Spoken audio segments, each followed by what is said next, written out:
I'll try to save a few minutes at the end of today's lectures to ease whatever anxieties you have about today's exam. But let's just go into a review of what we did last time. So again, as far as announcements, Lab 4 will be posted today. I don't know that it's been posted yet, but since you have an exam today, and because I'll be giving you homework, instead of giving you 1 week to do the lab, I was going to give you till the following Monday, which basically gives you almost, instead of 7 days, 10 days. I'm not going soft, I was just being considerate. So, big step backwards, we talked about forces on plane submerged surfaces. We could take that resultant force and divide it into horizontal and vertical components. And what we did was employ that to use that device, breaking the resultant force into horizontal and vertical components in order to help us calculate the force on a curved submerged surface. And so what we recognized last time is a horizontal force component is basically the force acting on a projection, a horizontal projection into a vertical plane of that surface. So again, when we do those projection, those surfaces, that projection is typically a very simple object like a rectangle or a circle or a triangle. And so the horizontal force component is the force on the projection, and the vertical force component is simply the weight of the fluid above the surface or displaced by the surface if the fluid happens to be below the surface. And then the resultant force would be the vector sum of those two. And then I did an example last time. And then where we ended last time was talking about buoyancy and flotation. And basically we said we had this brick that was floating, and it's just sitting there. It's not moving, so we can apply equilibrium or static equilibrium mechanics. Sum of forces in any direction would be equal to 0.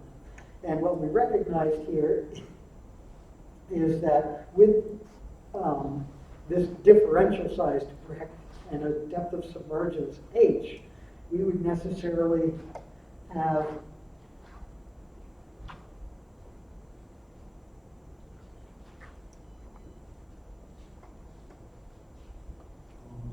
I guess you should be in presentation mode. Oh, I thought I was in presentation. No, in bottom right, just click on the... Yeah, you're right, I'm not in presentation anymore. I would have spent probably 20 minutes trying to figure that out. So, what we have is a pressure distribution at the bottom. And because this is a brick, the bottom is horizontal. And of course, we could make it almost any geometry we want. But the pressure at the bottom would be equal to the specific weight of the fluid, whatever that is, times the depth of submergence h. And therefore, we could not only calculate the pressure at the bottom, but knowing the area of the bottom and the fact that we have a constant pressure distribution on the bottom, we could calculate the force of the fluid on the bottom. And again, this is just due to the pressure of the fluid at that location. And when we look at that force, we can recognize that HA in this case is what we would call the volume displaced.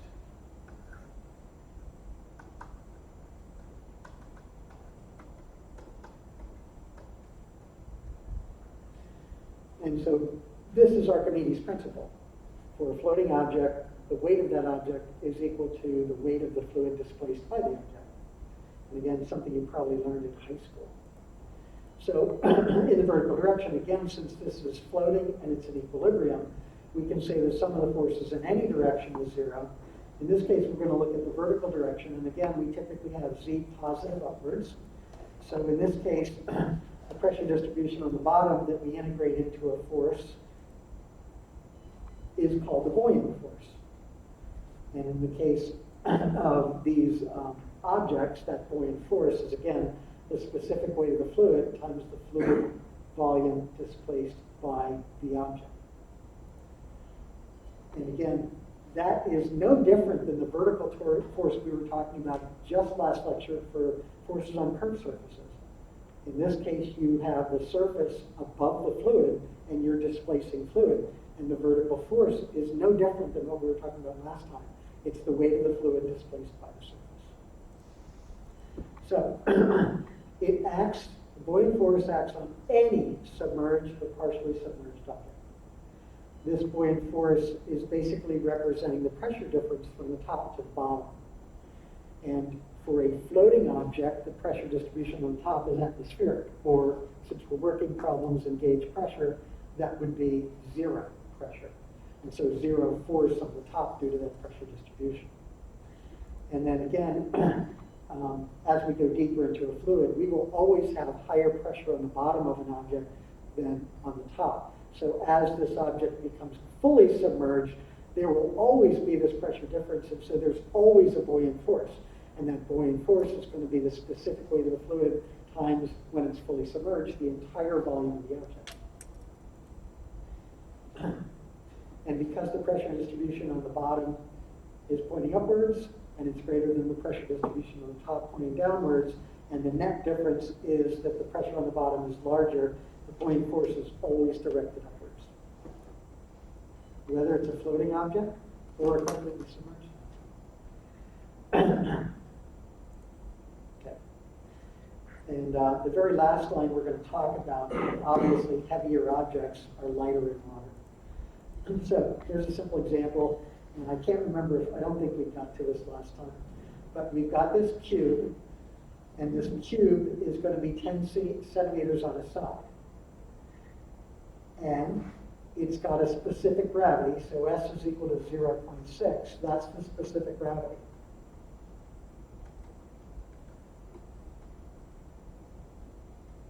And in case you ever need this for an exam, specific gravity is the density of fluid X divided by the density of water, or if you multiply numerator and denominator by 1 in the form of the acceleration due to gravity divided by the acceleration due to gravity, that's gamma X, specific weight of fluid X divided by specific weight of fluid W. So the specific gravity is given as 0.6. But because it's the ratio of densities or specific weights, specific gravity is dimensionless. So here's our little cube. And again, it's 10 centimeters on a side.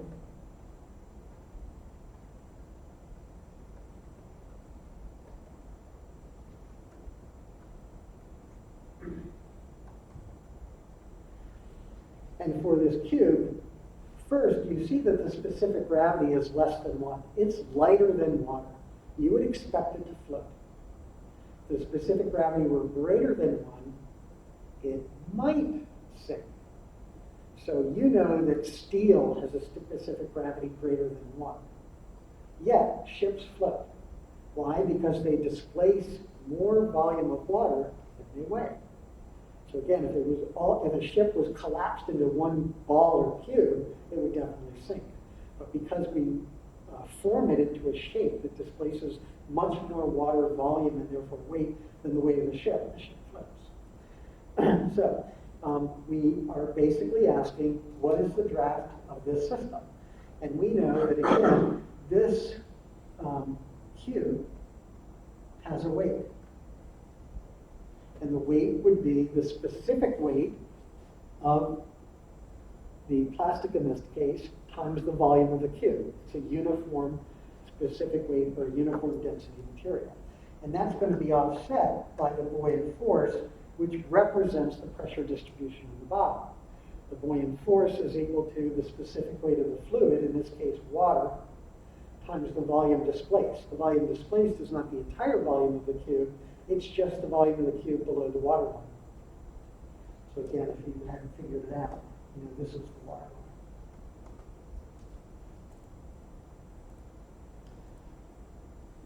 And depth of submergence, H, or draft, as it's also known. So whenever you're asked to do a force, whether it's in this course or other courses, the first thing that comes to mind as an engineer should be that you should be doing a free body diagram. And what that does is isolate just the system of interest to you. In this case, our system of interest is the cube. And with that free body, now we want to identify all of the forces that act on it. So the box is our cube in 2 dimensions. You're looking at one end. And the forces acting are the weight and the buoyant force. There are no other forces acting. In the horizontal direction, yes, we have a pressure distribution on each side, but as I discussed last time, that is no different than looking at the forces on a plane submerged surface and looking at the shadow. So the force on one end is going to be equated by the force in the opposite direction on the other. So in the vertical direction, which is what's going to give us the depth of submergence or the draft, which is what the question was after, we're going to sum forces, and that tells us that since this object is stable, it's not moving, some of the forces in the vertical direction has to be equal to 0, and those forces, when we look at the sign convention, if the z direction is positive upwards, the buoyant force is positive, and the weight is a negative force because it's acting in the negative z direction. And so when we resolve that vertical static equilibrium equation for this free body, the buoyant force is equal to the weight, Archimedes' principle. The weight, again, is equal to the specific weight of the cube, in this case. Gamma c is the specific weight of the cube, and Vc is the volume of the cube. The specific weight of the cube is the specific gravity of the cube times the specific weight of water. That comes right from the definition of specific gravity. And then the volume of the cube is just the length times the width times the height. 10 centimeters times 10 centimeters times 10 centimeters.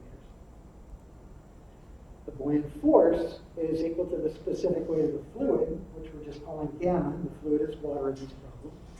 And then that's going to be multiplied by the volume displaced. The volume displaced is the length times the width, but in this case, it's only the height or the draft that is describing, in the vertical dimension, the amount of the cube that's below the water in this case. And so in this whole problem, remember, the buoyant force is equal to the weight. So we can equate these two lines and actually solve for h. It just drops out of the equation. So basically you have one equation here with one unknown. What's the draft? H. So when we do that and we rearrange, again, this numerator term in the equation below is the weight term. And the denominator term is everything from the buoyant force except h. And if you look at this, we could actually say, remember, gamma c over gamma w is just the specific gravity of the cube, in this case times y. So here you have, that's the specific weight of the cube. That's the specific weight of water. And then 10 centimeters is the total height. As you can see, if we just use the fundamental definition of specific gravity, the specific weight of water would have canceled out. You get the same result. So in this case, 0.6, which is the specific gravity, times the height of the cube, 10 centimeters, is 6 centimeters. So this cube would have 4 centimeters above the water, 6 centimeters below the water. And remember, the weight acts at the center of gravity because this is a uniform density material. Whereas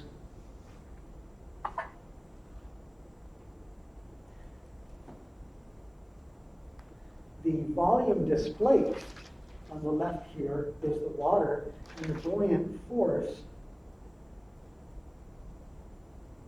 acts through the center of gravity of the displaced volume. Okay. And yes, these do form a coupled system, and I won't be going into it this semester because we already lost a week, but this has everything to do with why or why not floating objects are stable. So that was the first example. If there's any questions, give me a holler, but I'm going to jump into the next example. So we're going to have a ship, and the ship already has a weight. It's already floating in the water.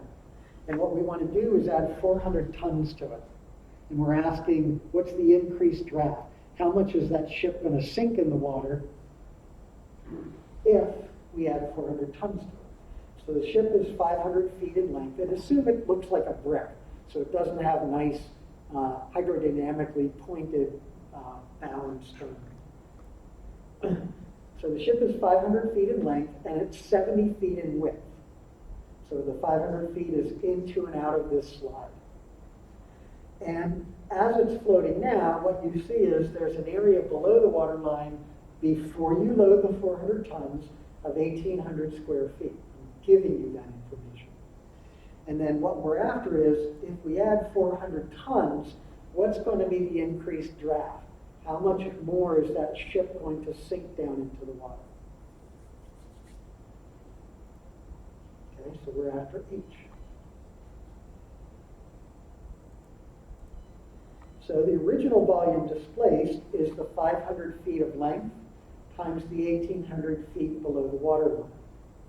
And so that's 900,000 cubic feet of water was displaced by the ship before you added the 400 tons. And remember, this is a floating ship. So if we multiply that volume displaced by the specific weight of the water, we now know the original weight of the ship. So again, because this is floating, just like the last example, the weight is equal to the buoyant force, Archimedes' principle. The buoyant force is the specific weight of the fluid, in this case water, 62.4 pounds per cubic feet, times the volume displaced. We just calculated that above to be 900,000 cubic feet. And when I multiply those two together, you will get an answer in pounds. So I just divided by 2,000 pounds per ton to get the answer in tons.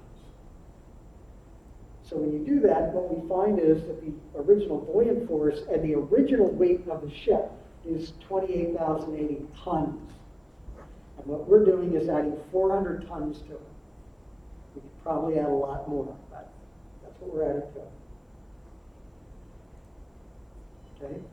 When you add the additional 400 tons, you will have a new weight of the 28,080 plus 400, or 28,480 tons.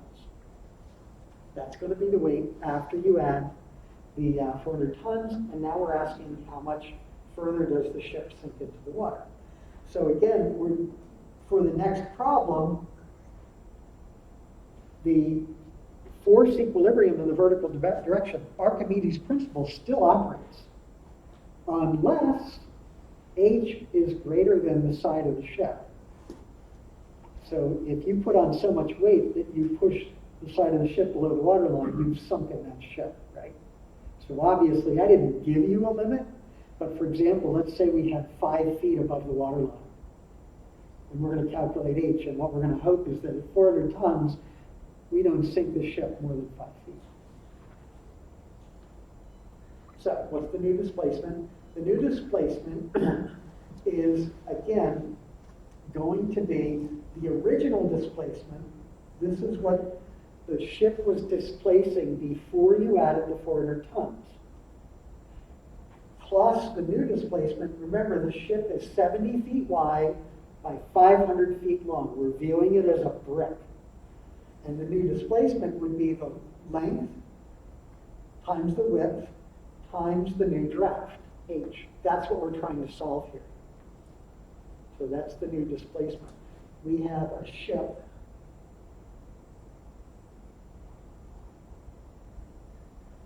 that originally was displacing 900,000 cubic feet. When we add the 400 tons, we're going to displace a new volume. So the sum of those two volumes is the total volume displaced when we add the 400 tons. The new weight we just calculated to be 28,480 tons. That's not only the new weight, but remember, for floating objects, the weight of the object floating is equal to the buoyant force. And the buoyant force is the specific weight of the fluid times the volume displaced. What we have in the line above is the total volume displaced. We have the weight. What we need to do is take this total volume displaced here and here, and multiply it by the specific weight of the fluid. This gives us the total weight of the new vessel, and it gives us the volume displaced. So in the previous line, the 28,480 tons is the weight. In the second line, this is the buoyant force. And so the only unknown in that equation where weight is equal to buoyant force is the new draft H.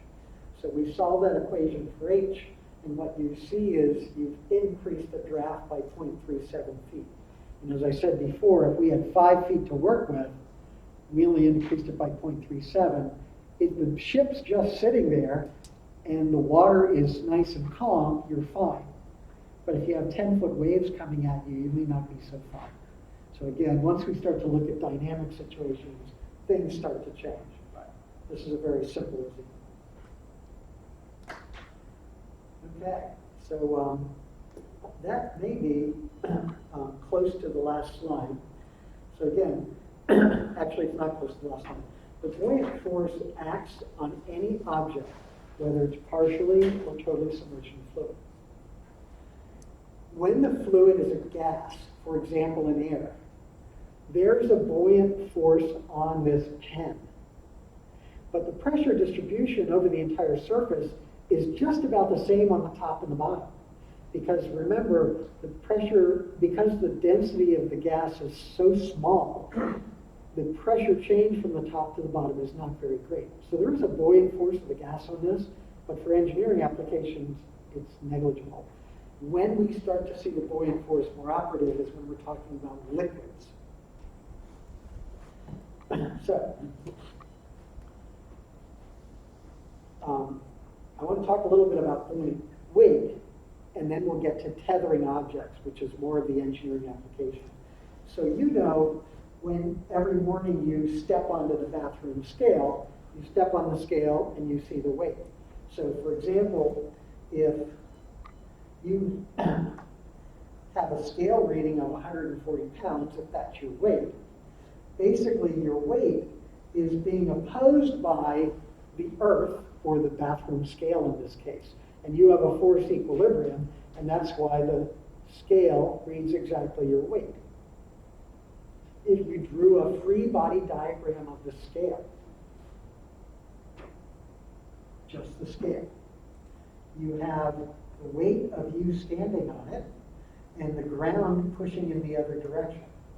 And that's what the scale is reading. No other forces acting. If you then jump into the pool and completely submerge yourself, now you have a buoyant force operating on you because you're submerged in liquid, in this case, for example, water. And so now when you look at some of the forces in the z direction, before it was just the ground and the scale, or sorry, your weight and the scale. But now there's a buoyant force operating. And so what it means is that your weight is now located in two different places.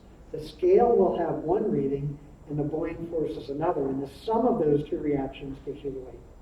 So for example, if you had a buoyant force of 138 pounds on you, your original weight in air is the 140 pounds. The buoyant force is 138 pounds, which means the scale, if you were standing on the scale at the bottom of the pool, would only read 2 pounds. Okay? In the old days, and when I say old days, we're talking medieval, one way to identify if a crown was gold was to weigh it in air and weigh it in water. And what would come out of this equilibrium pair of equations would be the specific gravity or the specific weight or the density of the metal. And back then they knew what the density of pure gold should be. And so they could tell if it was a fake or not. So, for a submerged object, so you take a cube, a brick, a real brick, and you put it in water, you have not changed the mass. What happens is the apparent weight changes because of the buoyant force. So the mass stays the same. And that gets us to tethered objects. So for example, you could have a floating object.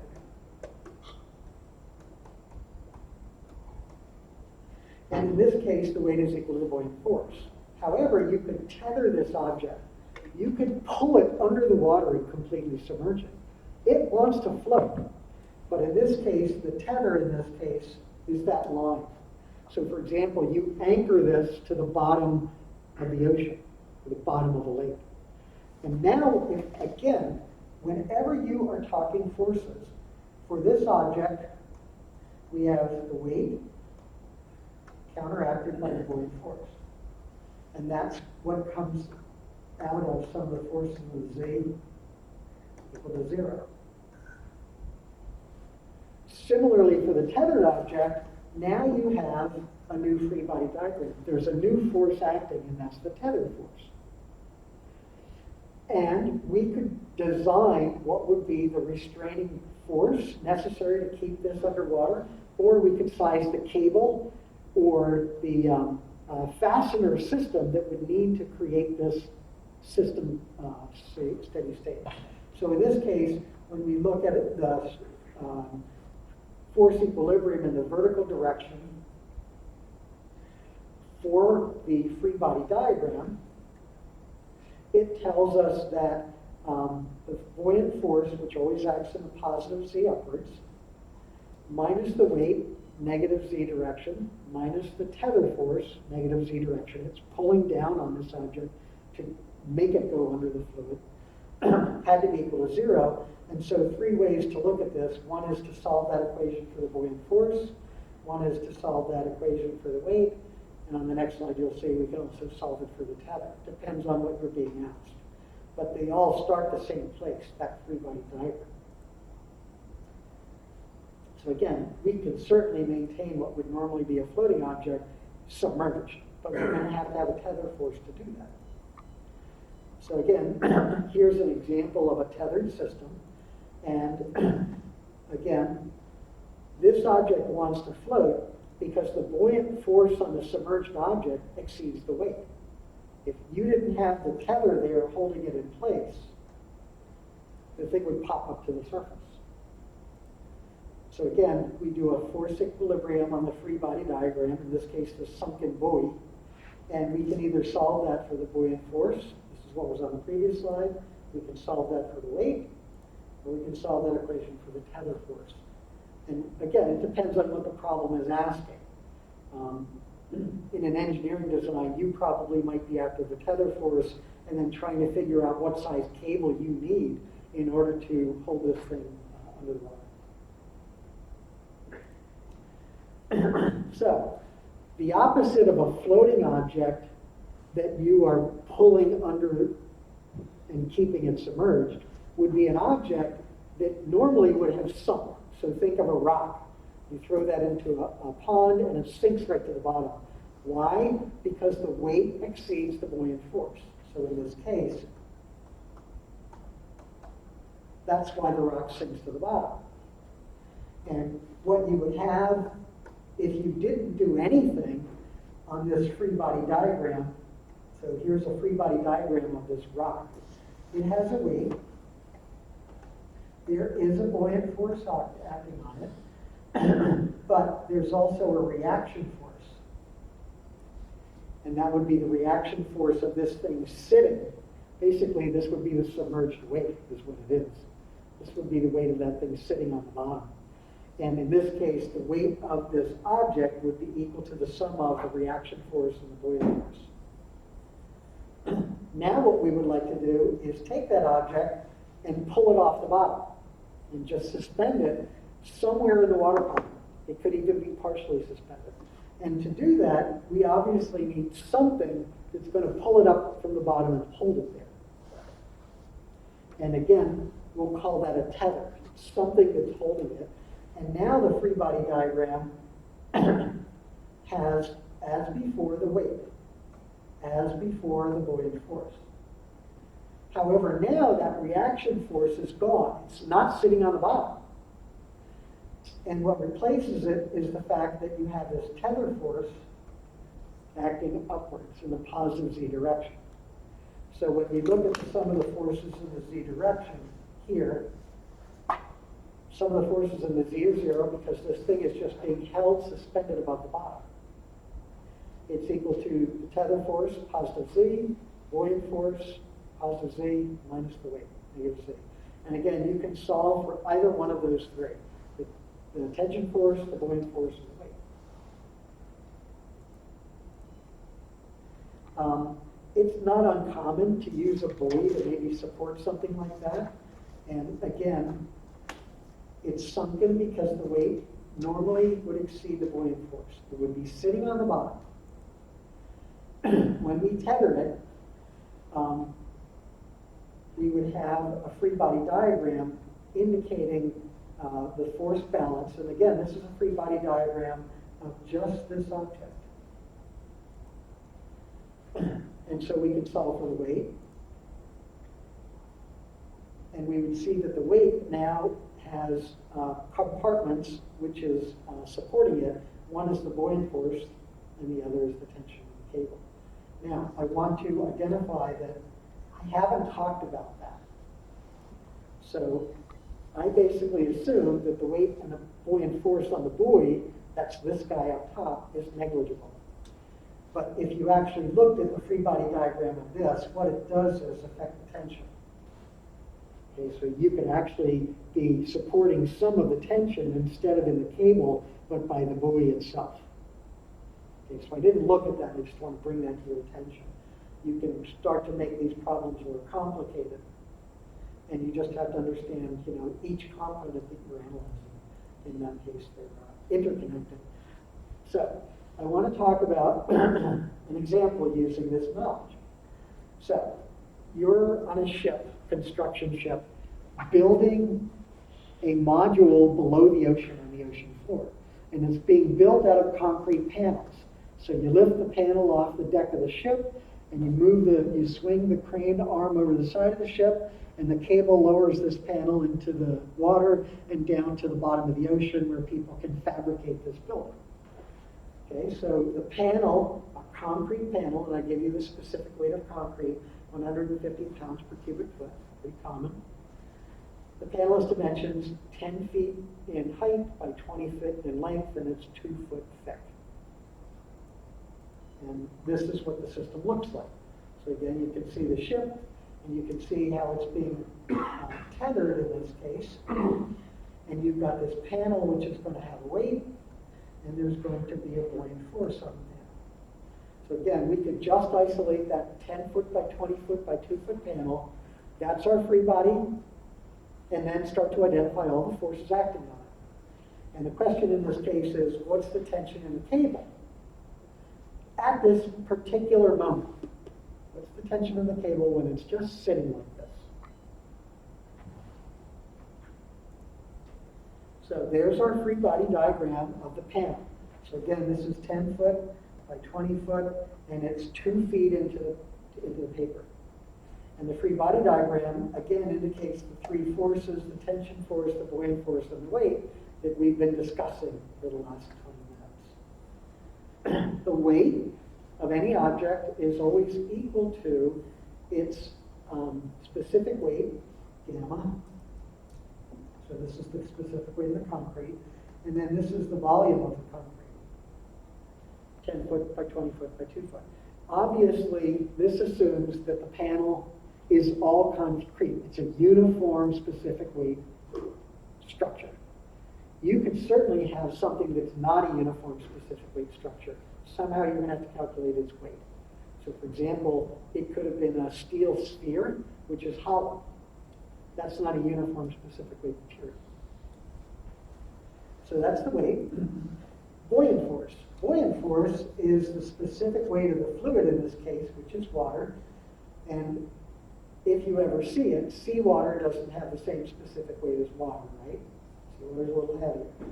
So this would be the specific weight of the fluid in this case, and all of this is the volume displaced. And because it's completely sunken, it's the same volume as the volume of the panel. It's all underwater. So you can see in this case that the weight of 60,000 pounds is greater than the weight of 24,960, almost 25,000 pounds. And that's why you know this concrete panel would just sink and it would go right to the bottom. And the difference between those two is the weight that the bottom would be supporting for this panel. However, we don't want it to go to the bottom. What is going to offset these two is the tension force. So in this case, again, from the free body diagram, sum of the forces in the vertical direction is 0, would be equal to tension plus the buoyant force minus the weight. We just calculated the buoyant force and the weight, so we can isolate the tension to calculate what the tension is. So the tension is the weight minus the buoyant force, and that would be our 60,000 pounds minus our almost 25,000 pounds, which gives us 35,040 pounds. And again, I just did this again algebraically. The weight is the specific weight of the concrete times the volume of the concrete. And because it's submerged, the buoyant force is the specific weight of the fluid times that same volume, because it's fully submerged. So that would be the tension in the cable. I'll pause because I'm waiting for questions.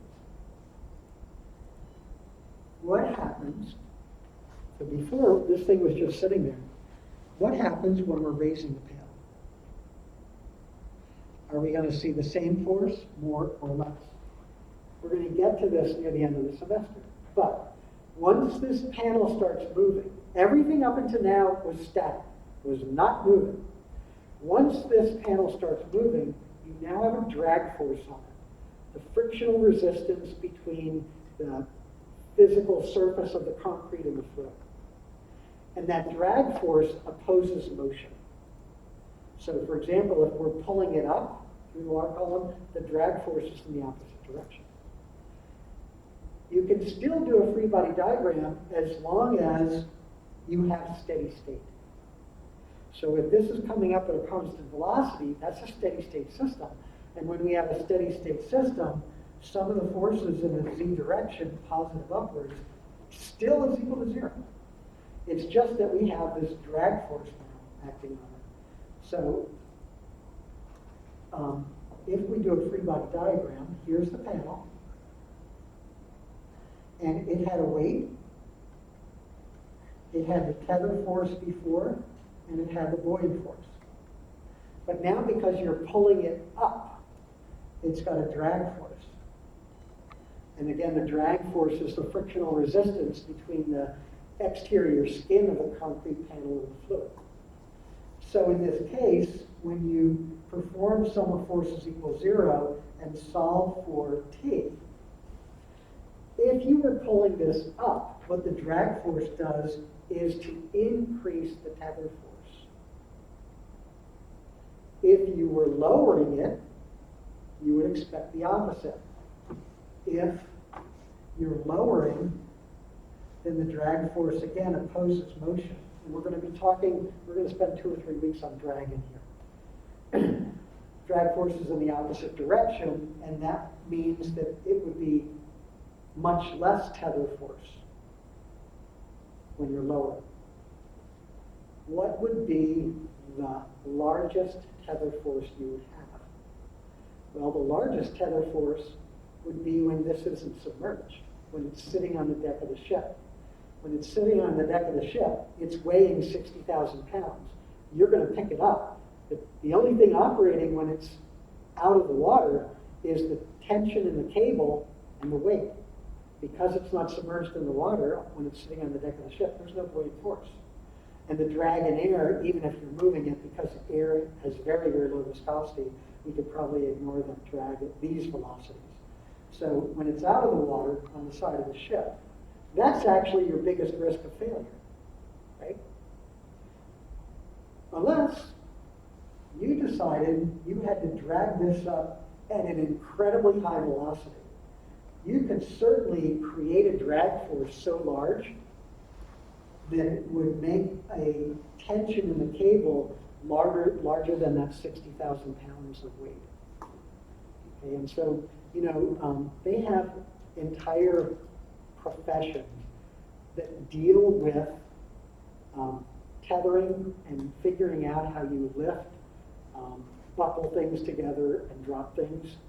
And it all revolves around understanding how forces are changing when you're actually moving things around. It's not a trivial issue.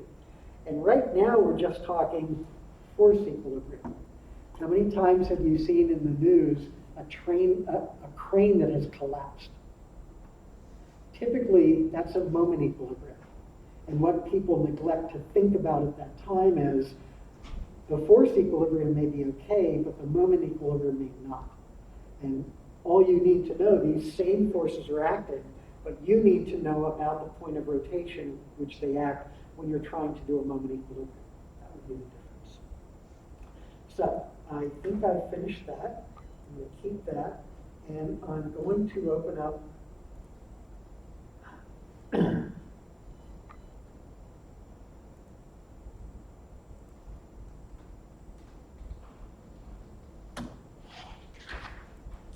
in the last 10 minutes, I want to start a new topic. And remember, I mentioned this last class, and I'll mention it again. Wednesday's lecture, 2 days ago, today's lecture, not on the exam, for the next exam. This is a competition, so I think it's in Philadelphia. They, for charity, will have different bartenders try to slide a glass of beer and see who gets closest to the end of the bar without spilling anything or knocking the glass over. But what I want you to focus on is this. Here's the quiz for today. Competition between the 300 people in the class and everybody online. What do you notice about the surface of the beer? Is it horizontal? Okay, so the people in the class are all shaking their head no, right? What's happening here that is different? Because before, what we identified is that when we had a fluid, we were always drawing a horizontal surface. What's different about this? And what's different is we are employing an acceleration field. And this is the handout for today. We're employing an acceleration field to a finite fluid volume.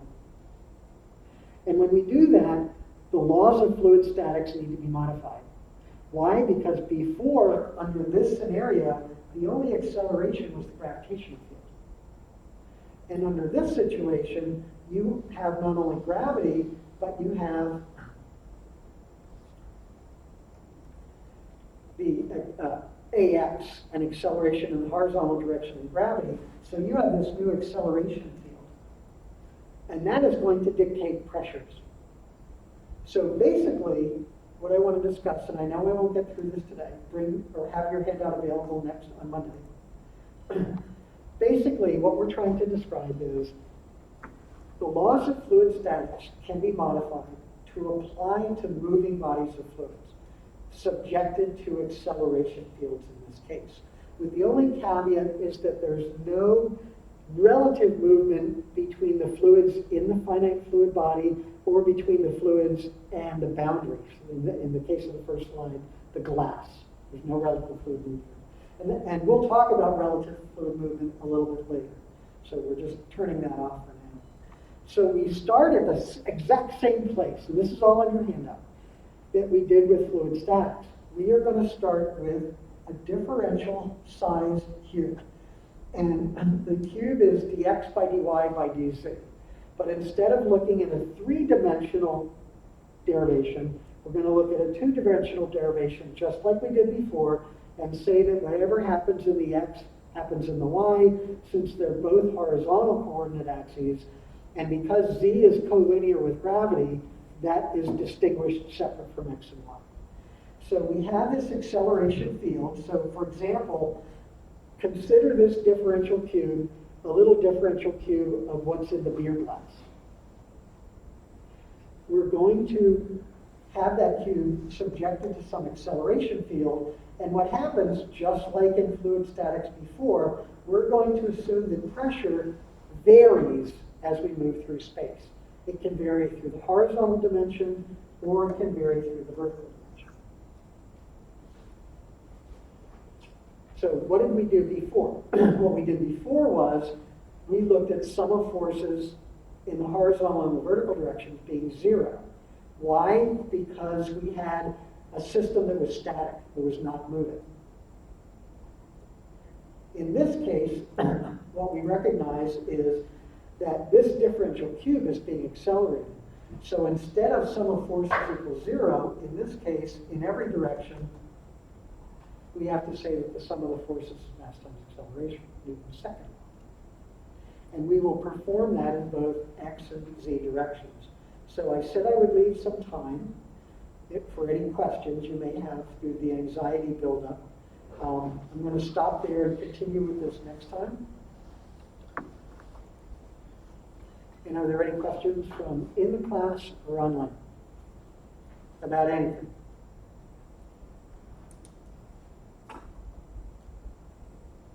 They're either slow typers or no questions.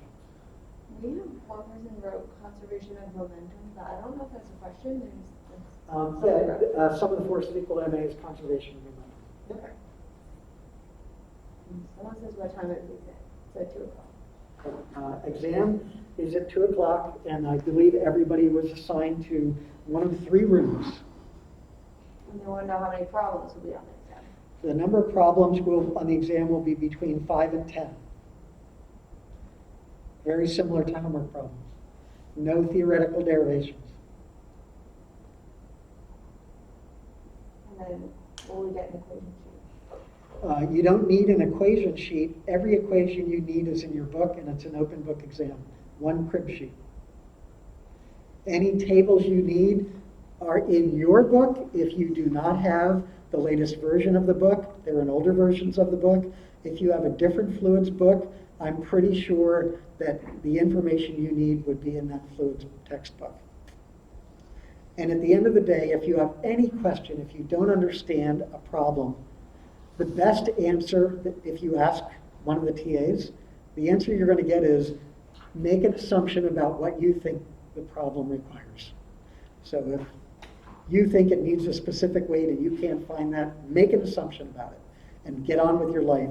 Remember, 80% of the problem points you will get is setting up the problem, not crunching numbers. And then we got, is buoyancy on the exam? We started to talk about it a week ago. Today's lecture and Wednesday's lecture are not on the exam.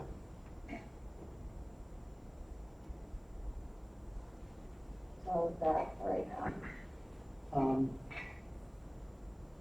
I will leave this open for a minute or two while I shut things down, but unless I hear more questions, that's it. Good luck this afternoon.